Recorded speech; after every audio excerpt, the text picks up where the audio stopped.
Di sini saya akan menjelaskan materi pertama, yaitu tentang aspek-aspek pendekatan formalis dan pendekatan substantif. Nah, yang pertama itu tentang pendekatan primitif dan prinsip. Pendekatan formalis lebih condong melihat gejala ekonomi secara formal, dengan mengartikan ekonomi sebagai suatu tindakan memilih antara tujuan-tujuan yang tidak terbatas dengan sarana-sarana yang terbatas. Ilmu ekonomi kemudian mengasumsikan tindakan manusia sebagai salah satu tindakan rasional dalam melakukan aktivitas ekonomi. Pendekatan formalis menyimpulkan jika sistem ekonomi masyarakat tradisional memiliki banyak kesamaan dengan sistem ekonomi masyarakat Eropa. Perbedaan yang ada pada sistem ekonomi masyarakat tradisional hanya terletak pada perbedaan tingkat dengan sistem ekonomi masyarakat modern. Adapun beberapa kajian para penganut pendekatan ini dalam mendengarkan sistem ekonomi. Yang pertama itu bahwa dalam perekonomian, prinsip tidak ada kelembagaan yang secara eksklusif dapat melakukan aktivitas ekonomi. Yang kedua, bahwa aturan dari organisasi ekonomi pada perekonomian masyarakat sederhana berbeda dengan sistem ekonomi modern. Yang ketiga itu, perbedaan jenis antara sistem ekonomi sederhana dengan modern terletak pada mekanisme ekonomi, institusi dalam lembaga, dan prinsip ekonomi.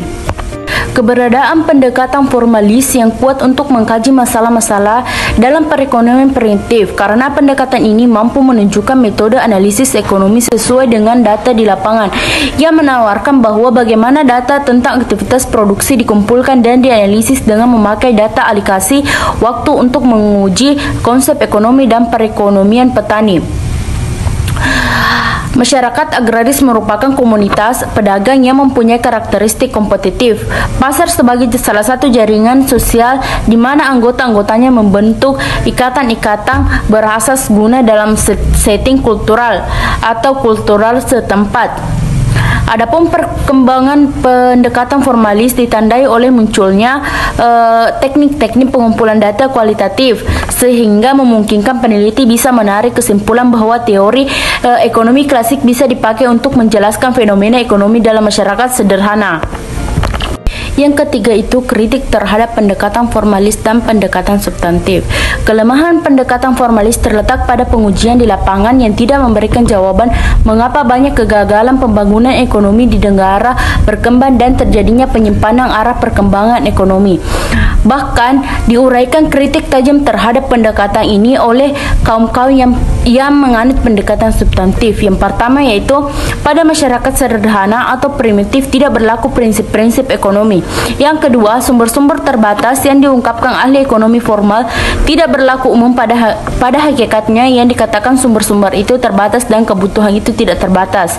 Yang ketiga, eksploitasi sumber daya alam sesuai dengan lingkungan masing-masing. Yang terakhir itu, tidak ada efisiensi maksimal ekonomisme, efektivitas rasional, prinsip-prinsip ekonomi pada masyarakat sederhana atau tradisional. Data substantif. Di sini pendekatan substantif lahir karena adanya keraguan terhadap penerapan teori-teori neoklasik ilmu ekonomi pada fenomena ekonomi di masyarakat tradisional dan lisan. Pendekatan substantif lebih condong untuk menghasilkan teori-teori baru yang sesuai dengan keadaan di lapangan. Salah satu alasan pendekatan substantif ini adalah melihat gejala ekonomi dari proses pemberian makna yang dilakukan oleh masyarakat. Di sini terdapat beberapa kesimpulan yang diambil oleh penganut pendekatan substantif itu sendiri. Yang pertama yaitu di mana aliran substantif ini beranggapan bahwa ekonomi atau perekonomian masyarakat tradisional dan lisan itu tidak memiliki lembaga inklusif dalam menjalankan perekonomiannya. Yang kedua yaitu aturan-aturan dari perekonomian tradisional berbeda dengan sistem ekonomi modern. Yang ketiga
video kali ini saya akan membahas tentang kritik pendekatan formalis dan pendekatan substantif. Kelemahan pendekatan formalis terhadap pada pengujian di lapangan yang tidak memberi jawaban mengapa banyak kegagalan pembangunan ekonomi di negara berkembang dan terjadinya penyimpangan arah pengembangan ekonomi. Ia mengabaikan dimensi sejarah perkembangan ekonomi, keengganan masyarakat petani berpartisipasi dalam perekonomian pasar, misalnya, merupakan suatu hasil dari proses sejarah kapitalisme di dalam masyarakat negara berkembang. Masyarakat pernah merasakan penjajahan yang sangat rasional sebagai jawaban atas kemiskinan dan bahaya dari sistem ekonomi pasar yang tidak mengenal kasihan. Bahkan diroyekan kritik tajam terhadap pendekatan ini oleh kaum yang menganut pendekatan substantif, yaitu yang pertama, pada masyarakat sederhana atau primitif tidak berlaku prinsip-prinsip ekonomi.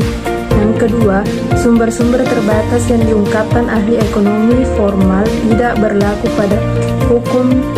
Pada hakikatnya yang dikatakan sumber-sumber itu terbatas dan kebutuhan itu tak terbatas. Yang ketiga, tidak akan sulit adanya keterbatasan karena adanya sistem sosial budaya yang mengatur pola-pola eksploitasi sumber daya alam sesuai lingkungan masing-masing. Yang terakhir, tidak ada efisiensi, maksimalisasi, ekonomisasi, efektivitas, rasionalisasi, prinsip-prinsip ekonomi pada masyarakat sederhana atau tradisional. Kemudian, untuk pendekatan substantif dalam hal kesetaraan substantif telah dikritik karena kemampuannya yang lemah untuk membantu memerangi diskriminasi bagi individu yang terpinggirkan dan kurang beruntung. Para ahli berpendapat bahwa makna kesetaraan substantif tetap sulit dipahami dan membuatnya sulit untuk menerapkan perubahan karena kurangnya konsekuensi. Maka kesetaraan itu sendiri telah dicap subjektif karena terlalu banyak pendapat yang saling bertentangan dengan masyarakat untuk menemukan satu definisi yang mendasarinya. Kesetaraan substantif juga dikritik karena kurangnya kemampuan untuk melindungi